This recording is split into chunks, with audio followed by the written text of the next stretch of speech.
Hello friends and कैसे हैं आप लोग।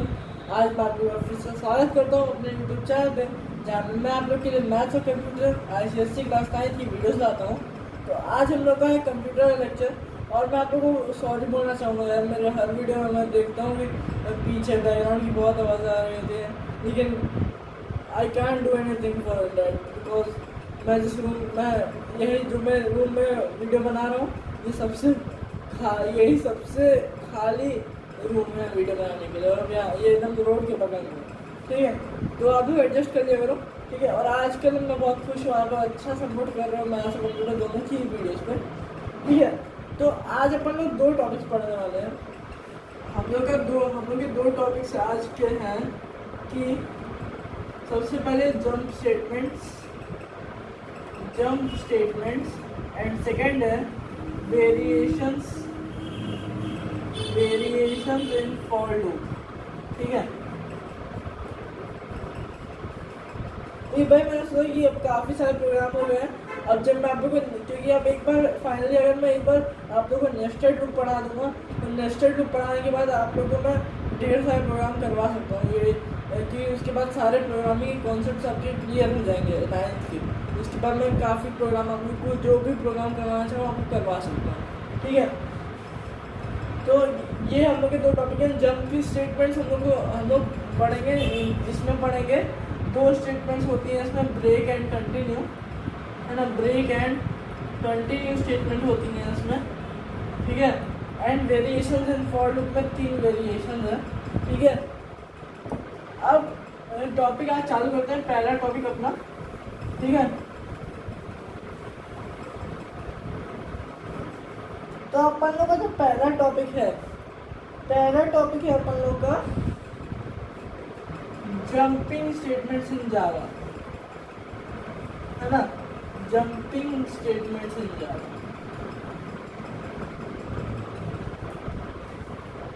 तो यार देखो नाम से ही क्लियर है आधा चीज, तो कि समथिंग रिलेटेड टू जंप, है ना। समथिंग रिलेटेड टू जंप या समथिंग रिलेटेड टू स्किप, मतलब किसी स्टेटमेंट को स्किप करना या उसके ऊपर से कंपाइलर को जंप करवा देना, उसको लीव कर देना, किसी लिखी हुई स्टेटमेंट को लिखी होने के बावजूद एग्जीक्यूट ना करना, उससे रिलेटेड है, ठीक है। तो अब जंपिंग स्टेटमेंट में क्या होता है, these are used to skip statements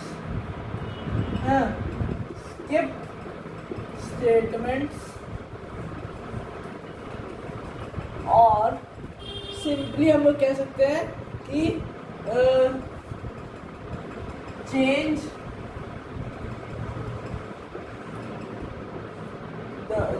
the और हाँ सही लिखा था, चेंज द कंट्रोल फ्लो, है ना। चेंज द कंट्रोल फ्लो, यानी कि भाई जंपिंग स्टेटमेंट्स बेसिकली क्या करती हैं कि लिखी हुई जो प्रोग्राम में लिखी हुई स्टेटमेंट्स है उनको स्किप करने के लिए काम आती हैं, या तो कंट्रोल फ्लो, यानी कि जो ऊपर से नीचे तक का जो कंट्रोल फ्लो होता है, कंपाइलर ऊपर से नीचे जो हर एक लाइन को जो एग्जीक्यूट करता है कंपाइलर, उसी को कंट्रोल फ्लो कहते हैं, वो उसमें कुछ चेंज लाने के लिए। तो सबसे पहले हमारे पास इसमें ब्रेक स्टेटमेंट क्या करता है कि लाइक जैसे आप हम लोग को याद होगा आप लोगों की, हम लोग जो है ब्रेक को स्विच केस में यूज करते हैं। स्विच यहाँ पे एक एक्सप्रेशन या वैल्यू रहता है, फिर एक ओपनिंग कर्ली ब्रेस रहता है, फिर जितने भी नंबर ऑफ केसेस रहते हैं वो यहाँ पे वैल्यू एक रहती है, फिर यहाँ पे कॉलम रहता है, फिर यहाँ पे स्टेटमेंट्स रहती हैं, है ना। एक सेकंड इसको मैं इससे लिखता हूँ। स्विच में हम लोग को याद है, स्विच में क्या होता है, अलग अलग बहुत सारे केसेस होते हैं, है ना। बहुत सारे केस होते हैं, यहाँ पे कुछ वैल्यू होती है, एक्सप्रेशन होता है ना। और यहाँ पे स्टेटमेंट्स रहती हैं, ठीक है। और फिर यहाँ पे हर केस के लास्ट में हम लोग को सिंटैक्टिकली ब्रेक लिखना चाहिए, है ना। यहाँ पे अलग अलग केसेस रहते हैं, ठीक है। ये कॉलम रहता है, अंदर स्टेटमेंट के साथ सेमीकोलन रहता है, यहाँ पे ब्रेक रहता है ना। तो बेसिकली ये होता है। तो अब यहाँ पे फॉर एग्जांपल ब्रेक का क्या काम होता है, हमें पता है कि ब्रेक का यहाँ पे क्या काम होता है कि भाई अगर फॉर एग्जांपल यहाँ पे जो भी x है, अगर x की वैल्यू अगर 1 है तो यानी कि इस वाले केस के साथ वैल्यू मैच करेगी x की, और फिर इसमें जो भी स्टेटमेंट लिखी होंगी वो एग्जीक्यूट किए जाएंगे बाय द कंपाइलर। अब हमें पता है कि भाई ब्रेक हम यहाँ पे क्यों लिखते हैं, वो इसलिए ताकि भाई अगर हम लोग ब्रेक नहीं लिखेंगे तो क्या होगा भाई, कंपाइलर तो भाई क्या करता है टॉप टू डाउन उसका मतलब भाई फर्स्ट लाइन से लेकर लास्ट लाइन तक सारी उसका जॉब यही रहता है कि पहले लाइन से लेकर लास्ट लाइन तक के सारे स्टेटमेंट्स को वो एग्जीक्यूट करे। बट ब्रेक क्या करता है, यहाँ पे ब्रेक क्या करता है कि ब्रेक स्टेटमेंट जो है वो कंपाइलर को एक ये कीवर्ड है, अगर आप लोग को मैंने नहीं बताया हो, ये कीवर्ड है ये। तो इसलिए कीवर्ड में हमें पता है कीवर्ड क्या होता है कि भाई जावा के प्री डिफाइंड वर्ड्स जिनका एक स्पेसिफिक मतलब होता है, एक स्पेसिफिक यूज होता है, हम लोग किसी और चीज़ के लिए उसको नहीं यूज़ कर सकते। अब ब्रेक को हम लोग यहाँ फॉर की सिंटेक्स में नहीं यूज़ कर सकते कि ब्रेक इंट i = 1 वैसे नहीं यूज़ कर सकते। इसको हम यहीं पे ऐसे उसके जो स्पेसिफिक यूज़ है उसके हिसाब से हम लोग को उसको यूज़ करना होता है। तो अब यहाँ पे ब्रेक क्या करता है कि भाई जब यहाँ पे अगर मान लो इन केस पहला केस जो है ये मैच कर गया इस वैल्यू से, तो भाई ये वाली स्टेटमेंट एग्जीक्यूट होगी, और फिर जब कंपाइलर इस केस में लास्ट में आएगा तो वो देखेगा कि भाई ब्रेक लिखा हुआ है, तो ब्रेक को एग्जीक्यूट करेगा और होगा क्या, कंपाइलर की अब जो कंट्रोल फ्लो है यानी कि जो एग्जीक्यूशन है वो अब स्विच के बाहर आ जाएगा, मतलब स्विच के नीचे जो भी स्टेटमेंट्स होंगी और वो अब एग्जीक्यूट हो जाएंगी, ठीक है।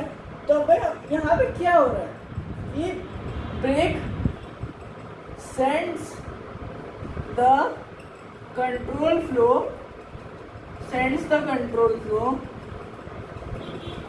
out of the statement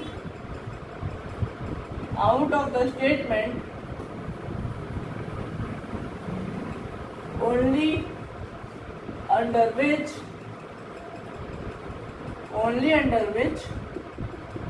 it is written, है ना। तो भाई इसका मतलब क्या है कि भाई वैसे यहाँ पे स्विच स्टेटमेंट है, भाई इसको कलेक्टिवली हम लोग स्विच स्टेटमेंट कहते हैं। तो स्विच स्टेटमेंट के अंदर के एक केस में ब्रेक लिखा हुआ है, तो अब ये नहीं कि स्विच के पहले भाई अगर मान लो फॉर एग्जांपल अगर हम लोग कोई प्रोग्राम लिखे उसमें स्विच है, इसके पहले पूरा फॉर या वाइल है कोई लूप है, अब जहाँ पे ब्रेक लिखा है तो ये नहीं होगा कि पूरा प्रोग्राम ही पूरा प्रोग्राम खत्म हो जाएगा, वो नहीं है। ब्रेक क्या करता है, it sense the control flow out of the statement only under which it is written, कि भाई अगर वो ब्रेक जो है अगर वो स्विच के अंदर लिखा हुआ है तो वो खाली कंपाइलर को स्विच स्टेटमेंट के बाहर भेज देगा, ठीक है। अब ये हुआ भाई क्या मैंने बताया कि भाई स्विच के अंदर अगर ब्रेक लिखा है तो वो क्या करेगा, जो भी केस मैच होगा या अगर कोई भी नहीं होगा तो डिफ़ॉल्ट अगर लिखा होगा, डिफ़ॉल्ट केस अगर यहाँ पे लिखा होगा, है ना, डिफ़ॉल्ट केस अगर लिखा होगा तो डिफ़ॉल्ट को कंपेयर करके वो बाहर आएगा। अब भाई केस 1 जैसे मान लो केस 2 मैच हुआ, भाई केस 1 नहीं मैच हुआ तो यहाँ पे डायरेक्टली यहाँ पे आएगा। केस 2 मैच हुआ तो भाई स्टेटमेंट एग्जीक्यूट होगी और ब्रेक को एग्जीक्यूट करने के बाद जो कंट्रोल फ्लो होगा वो स्विच के बाहर आ जाएगा, ठीक है। अब जिस हिसाब से मैं लिखाएंगे तो उस हिसाब से तो वैसे भी आ ही जाएगा, ठीक है। तो ये हुआ। तो अब भाई हमने पढ़ा था फॉल थ्रू कंडीशन, है ना, फॉल थ्रू कंडीशन, ठीक है, फॉल थ्रू कंडीशन। तो फॉल थ्रू कंडीशन इसी वजह से आता है कि भाई फॉल थ्रू कंडीशन में क्या होता है, हमने पढ़ा हुआ है कि फॉल थ्रू कंडीशन वो होता है कि जब हम लोग स्विच स्टेटमेंट के अंदर व्हेन, भाई फॉल थ्रू कंडीशन क्या होता है कि when break is omitted, when break is omitted, यानी कि not written, है ना, not written in switch, है ना भाई। फॉल थ्रू कंडीशन में क्या होता है कि when break is not written, भाई इसमें मान लो मैंने ब्रेक लिखा ही नहीं, है ना, तो अब क्या होगा कि विच एवर केस मैचेस, भाई अगर मान लो यही वाला केस अगर इससे मैच होता है, ठीक है, ये वाला केस अगर इससे मैच होता है, मान लो x की वैल्यू 1 ही हुई और ये वाला केस इससे मैच होता है, तो अब अगर यहाँ पे मैं ब्रेक नहीं लिखूँगा तो क्या होता है फॉल थ्रू कंडीशन के हिसाब से कि भाई कंडीशन, भाई यहाँ पे स्टेटमेंट अपना एग्जीक्यूट होगा आराम से।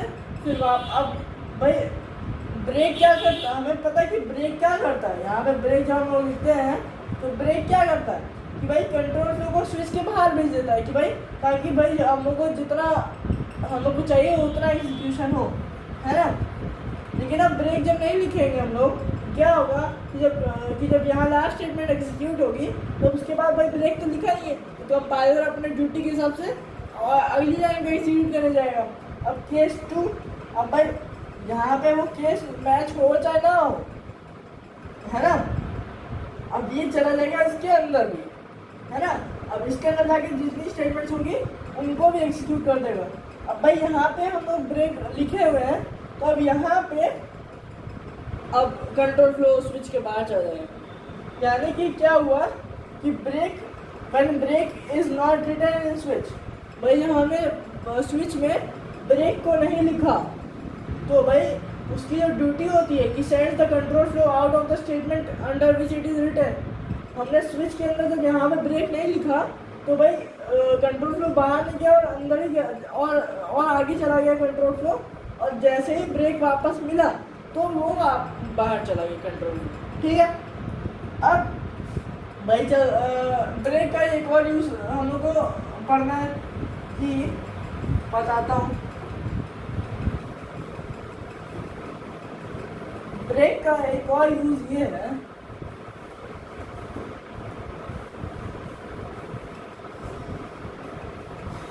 एक सेकेंड गाइस, है ना। तो ब्रेक का एक और यूज ये होता है कि इन लूप, है ना, इन लूप में कैसे यूज होता है कि भाई ऐसे मान लो मैंने लिखा for int I is equal to 1, I less than is equal to 5, I plus plus, है ना, and then system dot out dot println sopln I, कि भाई I की वैल्यू प्रिंट हो। अब हाँ, और मुझे एक और मैं बताना मुझे use to skip statements based on condition. भाई स्विच केस में क्या हो रहा था कि भाई एक कि भाई क्या नाम है, जिस केस की वैल्यू मैच हो रही थी उस केस के वो भी एक केस की जो वैल्यू, वो भी तो एक टाइप की कंडीशन है। भाई अगर केस की वैल्यू मैच हुई तो उसके अंदर वो एक ऐसा स्टेटमेंट ही जो है ब्रेक भी एक स्टेटमेंट है, जंपिंग स्टेटमेंट है वो, है ना। तो वो भाई बेस्ड ऑन कंडीशन एग्जीक्यूट होते हैं कि भाई अगर भाई वो केस नहीं मैच हुआ होता तो भाई वो वाला ब्रेक एग्जीक्यूट नहीं हुआ होता, ठीक है। तो यहाँ पे भी अब क्या होगा, मैंने लिखा कि if I exactly equal to 3, ये रिलेशनल ऑपरेटर है, मैंने इफ का यूज करके कंडीशन बनाई है, देन ब्रेक। तो अब इसमें क्या होगा कि ब्रेक में, अब इसमें क्या होगा कि भाई हमें पता कि जब I is equal to 1 होगा, है ना, तो पहले अंदर जाएगा कंपाइलर, SOP I होगा, I की वैल्यू प्रिंट होगी 1। अब कंपाइलर चेक कर रहे हैं क्या I exactly equal to 3 है, नहीं, I तो 1 है, 1 exactly equal to 3 नहीं होता। तो अब भाई ये वाला इफ के अंदर, अब भाई मैंने यहाँ पे आप लोग जानते हैं मैंने opening and closing curly brace नहीं लगाया क्योंकि इसकी जरूरत नहीं, क्योंकि इफ के अंदर मैंने खाली एक स्टेटमेंट लिखी हुई है ब्रेक, है ना। जब एक से ज़्यादा स्टेटमेंट अगर हो तो ही हमें कर्ली ब्रेस लगाने होते हैं, वरना लगा सकते हैं लेकिन कोई ज़रूरत नहीं है। ठीक है, अब आई इक्वल जब 2 होगा तो फिर से आउटपुट प्रिंट होगा।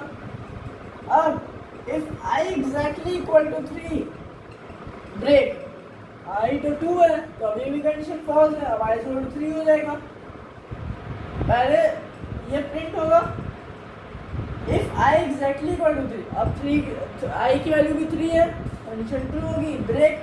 अब ब्रेक क्या होगा, फॉर लूप यानी कि ये फॉर के अंदर लिखा हुआ है ब्रेक, तो यानी कि अब ये जो ब्रेक होगा ये कंट्रोल फ्लो सेंड कर देता है out of the statement under which it is written. तो अभी कंट्रोल फ्लो जो है बाहर भेज देगा। अब यहाँ पे जो भी स्टेटमेंट होंगी फॉर के बाद ये वाली एग्जीक्यूट हो जाएगी। ठीक है, यानी खाली ये इतना एग्जीक्यूशन होगा। अब एक डिफरेंस बनता है कि अगर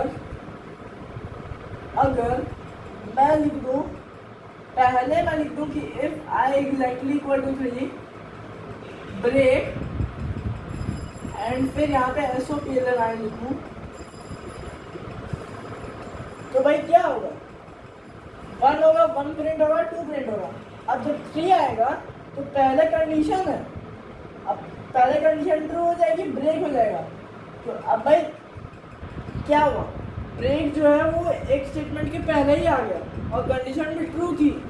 अब कंडीशन ट्रू होने की वजह से ये वाली एक स्टेटमेंट जो है ये एग्जीक्यूट नहीं हुई, क्योंकि ब्रेक जो है वो कंट्रोल फ्लो बाहर भेज देता है, खाली 1 और 2 प्रिंट हुआ। तो भाई क्या हुआ इसमें कि भाई जो ब्रेक है वो स्टेटमेंट को जंप करने के लिए, स्किप करने के लिए यूज हो रहा है यहाँ पे। अब भाई अगर मैं ये कंडीशन भी हटा दूँ, है ना, ये कंडीशन भी हटा दूँ, अब मैं खाली लिख दूँ ब्रेक SOPLN आई, तो भाई आप लोग में से बहुत लोग लगेगा कि भाई मैंने लिखा है कि भाई जंपिंग स्टेटमेंट वर्क करते हैं बेस्ड ऑन कंडीशन, बट ये याद रखिए कि मैंने खाली कहा है कि जनरली जब हम लोग चाहते हैं, हम लोग के रिक्वायरमेंट पे डिपेंड करता है। अगर हम लोग चाहते हैं कि अब भाई इसमें क्या होगा, जैसे आई इज इक्वल टू 1 ही रहेगा, खाली आई इज इक्वल टू 1 रहेगा और जैसे ही कंपाइलर घुसेगा तुरंत ब्रेक लिखा हुआ है, तो बिना कुछ आउटपुट निकले कंट्रोल फ्लो के बाहर आ जाएगा, कंट्रोल फ्लो फॉर के बाहर आ जाएगा। ठीक है, तो यानी कि अब यहाँ में कुछ भी प्रिंट नहीं हुआ, पूरा लूप ही स्किप हो गया, है ना।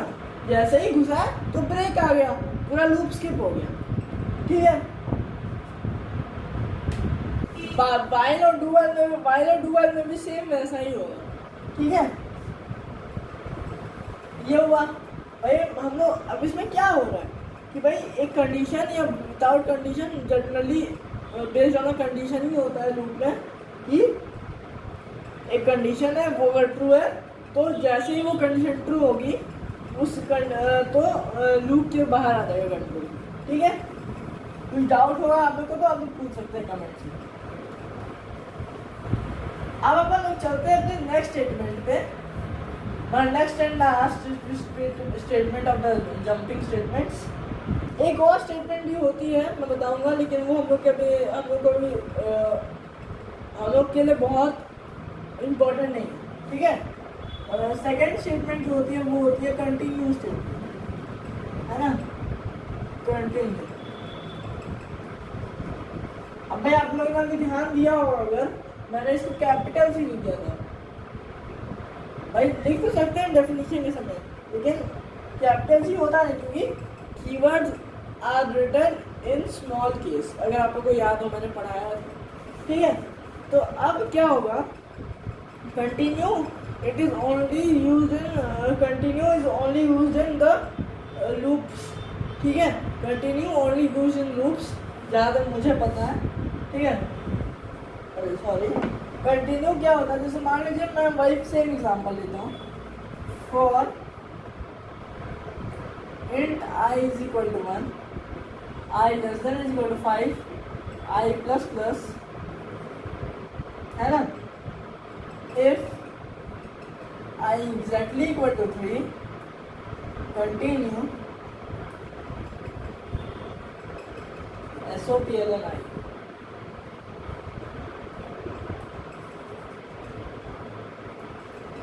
अब भाई ब्रेक और कंटिन्यू में मेन डिफरेंस क्या है? भाई ब्रेक जैसे मान लीजिए कि ब्रेक जैसे मान लीजिए कि आप लोग को मान लीजिए जाना था अपनी जगह, आप लोग जहाँ अभी बैठे हो उससे 10 मीटर आपको आगे जाना है। अब आपने लूप चलाया कि आप हर एक कदम पे एक एक मीटर चल रहे हो, और आपने कंडीशन रखा कि जब लूप जो है वो 5 मीटर पर पहुंचेगा तो उसके बाद जो है ब्रेक हो जाए। लूप ब्रेक कीवर्ड आपने लगा दिया, तो अब क्या होगा? 1 2 3 4 5 5वां मीटर जो आपने चला, तो 5वां मीटर चलने के बाद क्या होगा कि भाई आपको जाना था आपको 10 मीटर, लूप था 1 से लेकर 10 तक का, बट 5वें मीटर चलने पे आपका ब्रेक हो गया, लूप कंट्रोल फ्लो बाहर आ गया, अब आप 5वें पे रह गए, है ना। अब कंटिन्यू में क्या डिफरेंस है कि जैसे मान लीजिए आपको भाई मान लीजिए कि कैसे बताऊं कि हाँ ऐसे होता है कि आपको एक स्टेप, है ना, 1 step 2 step 3 step 4 step 5 step, अच्छा ये सबसे एकदम आप लोग भी बहुत करते होंगे भाई। आपके लिए आपकी एक सीढ़ी है, ठीक है, ये एक स्टेप हुआ, फिर एक स्टेप हुआ, फिर एक स्टेप हुआ, फिर एक स्टेप हुआ, फिर एक स्टेप हुआ, है ना। अब भाई आपकी ये 5 स्टेप की सीढ़ी है ना। तो अब भाई क्या हो ब्रेक, अब भाई ब्रेक में क्या होता है कि अब भाई आप मान लीजिए आपने ब्रेक लगाया है third I is equal to 3 पे, मान लीजिए आई इज इक्वल टू एक स्टेप है। अब आई इज इक्वल टू 3 पे आपने ब्रेक लगाया है, तो क्या होगा? पहले लूप 1 पे जाएगा, फिर 2 पे, अब 3 पे जाके आप जब आप चढ़ रहे हो, है ना, आप जब सीढ़ी पे चल रहे हो, ठीक है, अब सीढ़ी टूट गई, है ना, सीढ़ी पूरी टूट गई, ठीक है, तो आप यहीं पे गिर जाओगे, ठीक है, यानी कि अब आपका ये जितना भी बाकी का चीज़ था वो बच गया। आप जहाँ पे ब्रेक था उसके बाद आप बाहर हो गए, ठीक है। अब कंटिन्यू में क्या है कि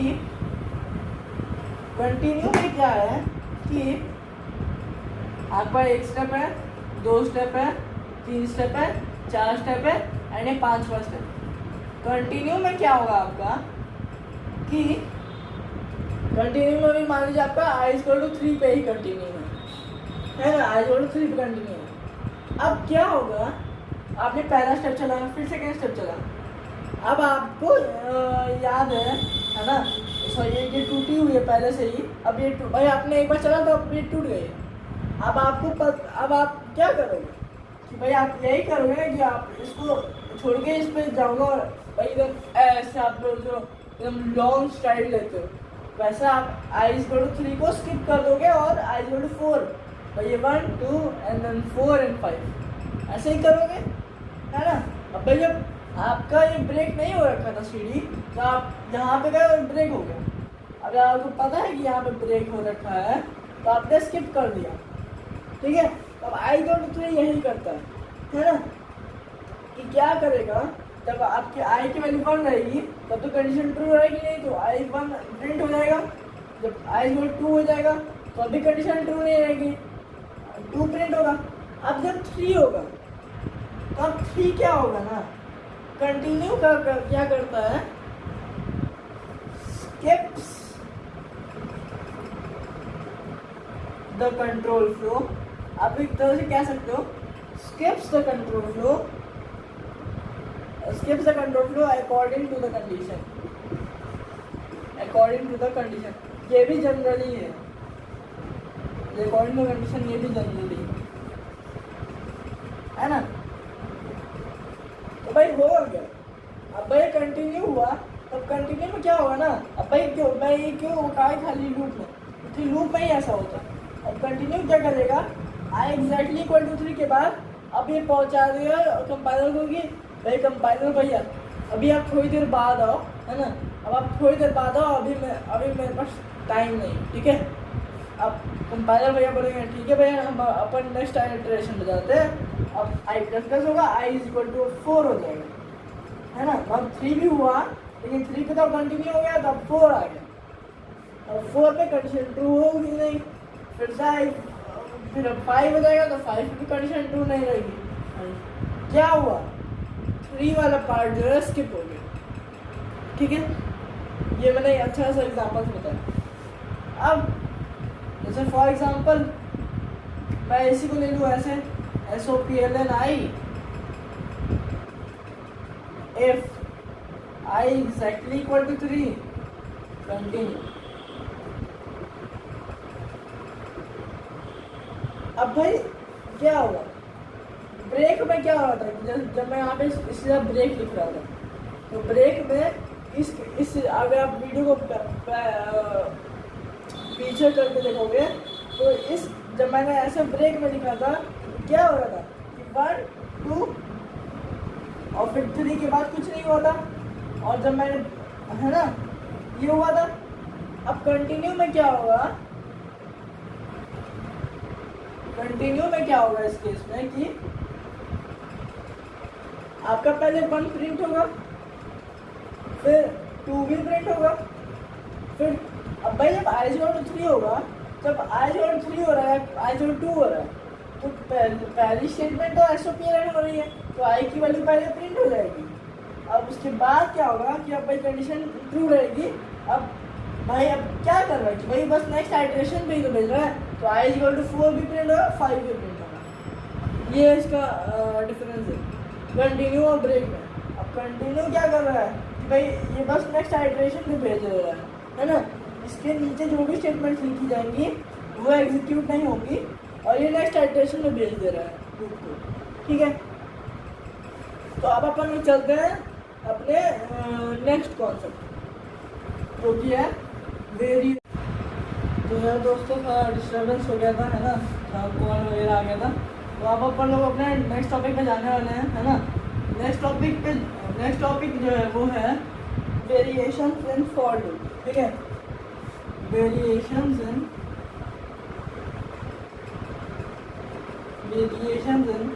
फॉर लूप, ठीक है। बहुत ही जल्दी ये खत्म हो जाएगा, है ना, कुछ है ही नहीं है ना। वेरिएशंस इन फॉर लूप में क्या है ना, सबसे पहले अपन लोग सिंटैक्स लेते हैं, बस सिंटैक्स में काम है, इसमें कुछ प्रोग्राम नहीं है। फॉर, है ना, सबसे पहले होता है इनिशियलाइजेशन, है ना, इनिशियलाइजेशन, फिर होता है कंडीशन, फिर होता है इंक्रीमेंट डिक्रीमेंट, है ना, और फिर इसके अंदर होती हैं स्टेटमेंट्स, ठीक है। इतना होता है, हम लोग को पता है। अब सबसे पहले दो तो एकदम ही रिलेटेड ले जाते हैं। सबसे पहले है कि सबसे पहले है कि भाई अगर हम लोग इसको मान लें आई इज इक्वल टू 1, है ना, int I is equal to 1, इसको मान लेते हैं i less than is equal to 5, and इसको मान लेते हैं आई प्लस प्लस, ताकि दिखने में आसानी हो, है ना। तब इसमें क्या होगा, सबसे फर्स्ट वेरिएशन जो है ना, सबसे पहली वेरिएशन जो है इनिशियलाइजेशन आउटसाइड लूप, है ना, outside loop. Initialization outside loop का मतलब क्या है, हम लोग इसको ऐसे लिख सकते हैं, है ना, कि int I is equal to 1, फिर इसके बाद फॉर लूप, और अब भाई यहाँ पे ये वाला बस सेमीकोलन लगा देंगे, एंड यहाँ पे i less than equal to 5, i plus plus, ठीक है, एंड फिर यहाँ पे जो भी स्टेटमेंट्स है वो, ठीक है। अब सेकंड जो है, सेकंड वेरिएशन क्या है भाई, मैंने क्या किया मैंने बस ये जो इनिशियलाइजेशन पार्ट था इसको मैंने लूप के बाहर लिख दिया और मैंने उसका सेमीकोलन यहाँ लगा दिया क्योंकि वो ज़रूरी है ना। तो अब सेकेंड वेरिएशन क्या है, initialization and increment decrement both outside the loop. तो अब इसमें क्या है भाई, मैं क्या कर रहा हूँ, नहीं सॉरी बोथ आउटसाइड नहीं है ना, इसको लेता हूँ इंक्रीमेंट डिक्रीमेंट है ना, increment decrement inside the loop, inside loop. इसमें क्या होगा भाई, इसमें भी ऐसा कर दें, इसको ऐसे ही रखो, क्या होगा int i is equal to 1, then मैंने लिखा फॉर में एक तो इसका सेमीकोलन, अब एक कंडीशन, अब इसका ये वाला सेमीकोलन, ठीक है, बस इतना। अब हमारे पास इंक्रीमेंट डिक्रीमेंट बचा हुआ है, उसको यहाँ लिखो, है ना भाई। अब इसके अंदर जहाँ भी चाहो वहाँ लिखो, है ना, इंक्रीमेंट डिक्रीमेंट यानी कि i प्लस प्लस, है ना, i प्लस प्लस। अब यहाँ पे इसके सेमीकोलन रहेगी, यहाँ पे ये स्टेटमेंट है ना। तो भाई अब मैंने इसमें क्या किया, इनिशियलाइजेशन को भी बाहर कर दिया और यहाँ पे इंक्रीमेंट डिक्रीमेंट को अंदर कर दिया। तो भाई ये क्या मैंने कर दिया, फॉर लाइक वाइल, क्योंकि वाइल में भी तो सेम ऐसा ही रहता है। वाइल में बस क्या हो जाता है, वाइल में भाई यहाँ पे i इज इक्वल टू 1 रहता है, यहाँ पे कंडीशन रहती है, फिर यहाँ पे क्या नाम है, अपडेशन होता है ना, यही तो होता है वाइल में। भाई हमने फॉर को वाइल की तरफ ले लिया, ठीक है। अब हमारा नेक्स्ट एंड लास्ट वेरिएशन जो है वो है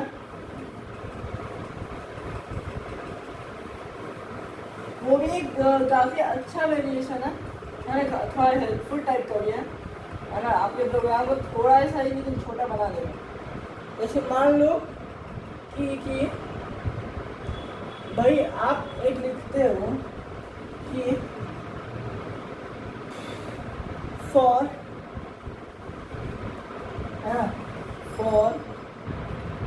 int i is equal to 1, i less than is equal to 5, i plus plus, है ना, and system dot out println i। और फिर उसके बाद आप लिखोगे for int j is equal to 5, j greater than और equal to 1, j minus minus system dot out println j। ठीक है, तो क्या होगा, पहले ये प्रिंट होगा 1 2 3 4 5, अब ये प्रिंट होगा 5 4 3 2 1, ऐसे प्रिंट होगा, है ना। अब आप इसको क्या लिख सकते हो, आप इसको एक सॉरी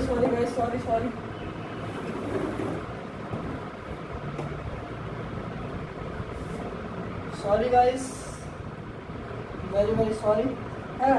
अब इसको आप क्या लिख सकते हो ना, इसको मैं मॉडिफाई करके लिखूं फॉर, अब इसमें आप दो इनिशियलाइजेशन करते हो, टू इनिशियलाइजेशन,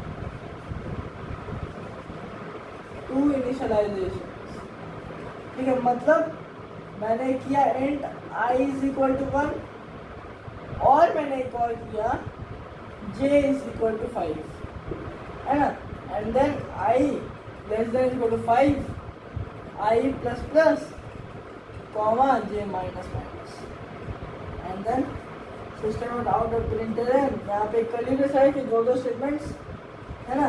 जब दो स्टेटमेंट नहीं भी तो आप लोग की ऐसे लिख सकते हो i स्पेस यहाँ पे स्पेस j, है ना, आप लोग ऐसा लिख सकते हो। तो अब क्या आएगा 1 2 3 4 5, भाई क्या होगा, अब आप लोग बोले कि भाई मुझे यहाँ पे जे की कंडीशन तो तुमने लिखी है, मैं बताता हूँ क्या होगा। आई इज 5 है, जे इज आई इज 1 है, जे इज 5 है, आई लेस देन 5 है, आई प्लस प्लस होगा।